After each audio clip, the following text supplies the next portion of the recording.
In this video, we'll be taking apart the Motorola Edge 50. If you're interested in seeing more videos like this, make sure you subscribe and click on the notification bell so you'll be notified once I upload a new video.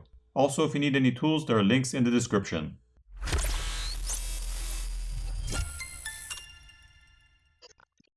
To start off, the SIM tray needs to be removed.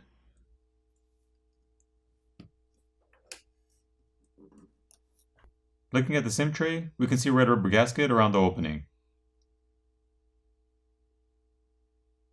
Now heat needs to be applied to the back cover using either a hairdryer or a heat gun to loosen up the adhesive underneath, and then a pry tool can be used to pry the back cover off.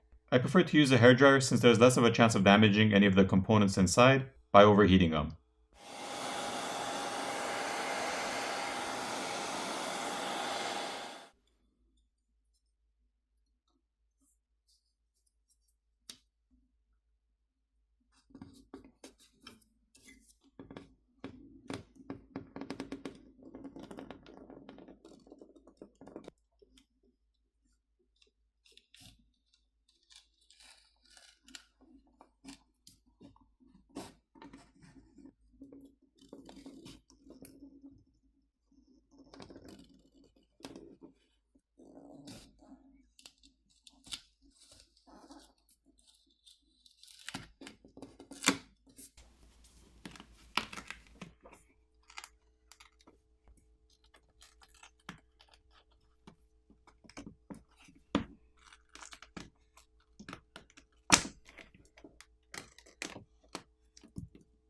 Here's a look at the koala gray vegan suede back cover.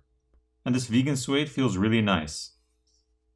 The camera lens covers can be replaced by applying heat and prying them off, so you don't need to take apart the phone to replace those. Looking at the other side, we see the LED flashboard located here. There are 15 Phillips screws which need to be removed.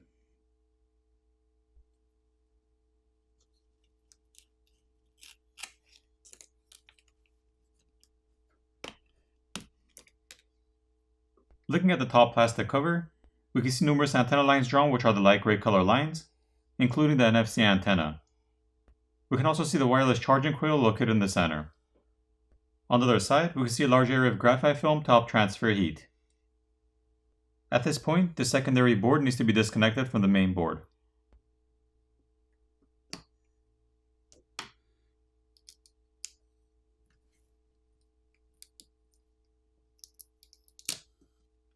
The secondary board basically connects the NFC antenna, wireless charging coil, as well as one of the antenna lines on the top plastic cover, to the main board with these gold pins. Now the additional layer of graphite film needs to be peeled off the main board.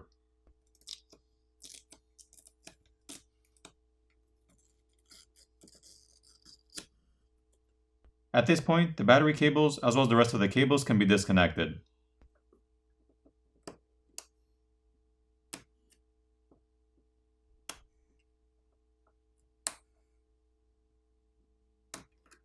The coaxial cables on the bottom right side of the board can be disconnected by just popping them off.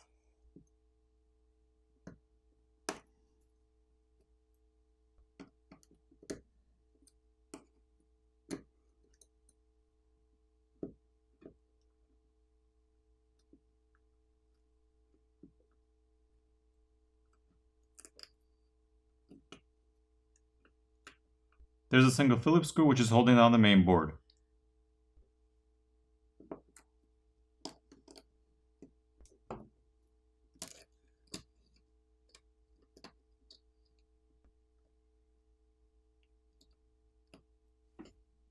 Taking a look at the main board, we see the 50 megapixel primary camera, the 13 megapixel ultra-wide, and 10 megapixel telephoto lens. The main camera and telephoto lens are the only ones with OIS or optical image stabilization.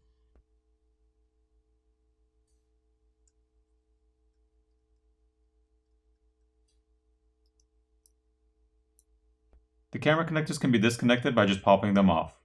There's a secondary microphone on the top corner, a liquid damage indicator sticker, which is that white sticker, and copper tape on the shield to help transfer heat. Looking at the other side, we see the proximity and ambient light sensor, the 32 megapixel front facing camera, and additional copper tape on the back shields, as well as some thermal paste to help transfer heat. Once the copper tape has been peeled back, we see additional thermal paste on top of these chips. Here's a better look at the processor with the thermal paste removed. There's an additional Phillips screw on the bottom which needs to be removed.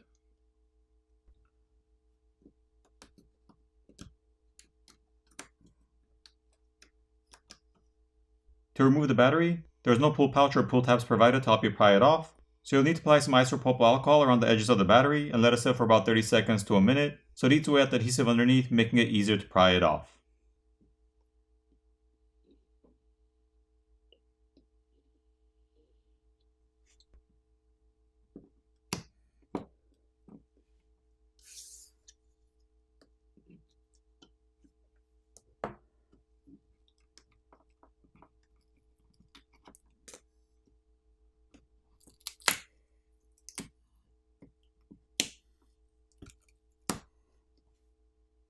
Here's a look at the 5000 mAh battery.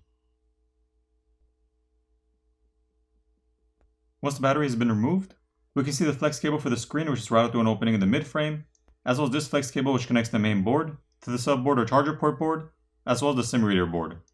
So if you needed to replace the screen, you'd have to remove the back cover, the screws on the top plastic cover, at which point you disconnect the battery cables, as well as the screen cable from the main board, pry the battery off, giving access to the screen cable, heat up the front of the phone where the screen is to loosen up the adhesive underneath, pry the old screen off, apply new adhesive and reapply the new screen, making sure you run the flex cable back to the opening in the mid-frame, and reassemble the phone.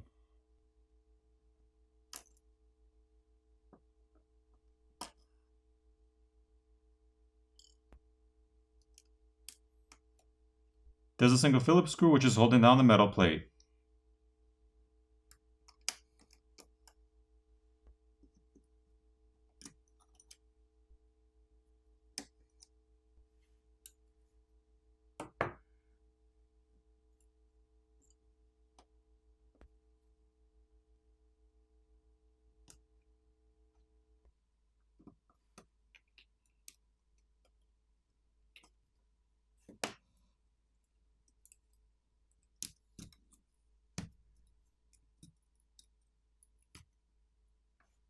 Here's a look at the SIM reader board. And here's the SIM reader itself. And here's the subboard or charger port board.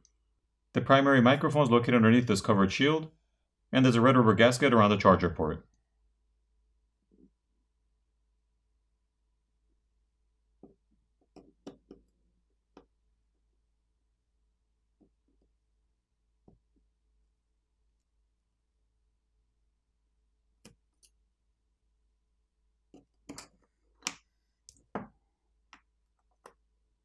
And this is the bottom speaker assembly.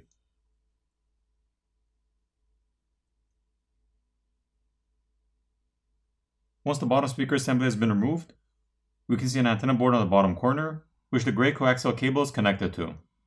Both the vibrator motor and fingerprint scanner are held down with some adhesive, so if you needed to replace those, just apply some heat and pry them off. Now on this phone, if you were to accidentally insert the SIM ejector tool in the wrong hole, the filter for the bottom microphone is seated against the frame, so that filter might get damaged.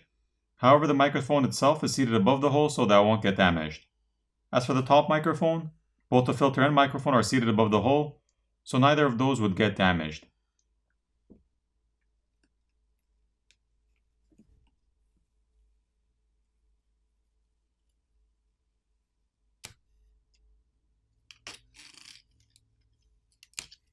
Once the flex cables have been peeled back, we have a better look at the copper vapor chamber which runs underneath the battery, as well as the motherboard.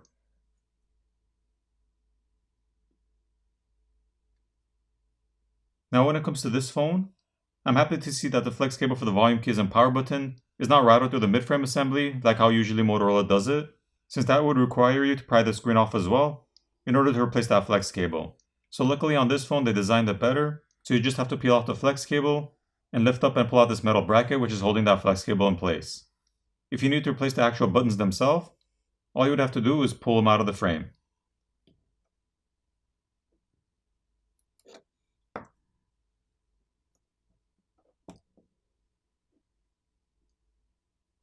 And finally, the earpiece speaker is located on top, which is also held down with some adhesive. To replace that, just apply some heat and pry it off. For the repairability score on this phone, I give it a 6 out of 10. Now it's time to put the phone back together.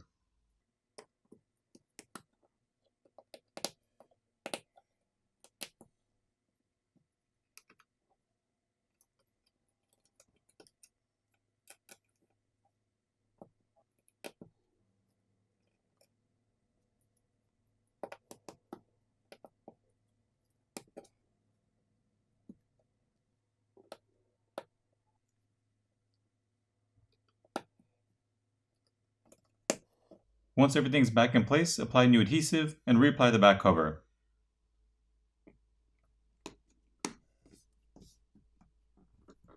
Flip over the phone, power it on, and you're done.